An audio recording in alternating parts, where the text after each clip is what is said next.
नमस्कार शेतकरी मित्रहो, आज आपण या ठिकाणचे प्रगतशील ऊस बागायतदार कांदा बागायतदार संदीप खेडकर साहेब यांच्या प्रॉपर्टी आलो आहोत. शेतकरी मित्रहो, आज तारीख आहे 17 सप्टेंबर आणि हा कांदा जी पाहताय तुम्ही संदीप सर किती महिन्याचा आणि किती दिवसाचा लागला?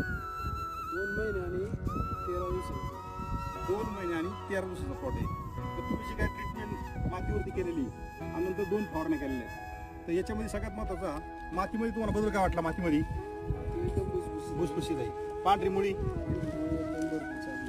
पण भरपूर चालू आहे. पाहू शकता हा जारवा. आणि याच्यामुळे काय आलेलं आहे, आत्ता 2 महिने आणि 13 दिवसाचा जो कांदा आहे, साईज कसा वाटतो तुम्हाला? आत्ता साईज एक नंबर साईज आहे. 1 नंबर साईज आहे. तर तुम्ही पूर्ण समाधानी आहात? पूर्णतः समाधान. तर हा जी कांदा पाहताय तुम्ही, हा कांदा कसा पेरलेला आहे ना? पेरलेला आहे. तर एकसारखी सगळीकडे साईज पण दिसते आणि पातींची कलर, नंतर साईज, हा कलर कसा वाटतो तुम्हाला?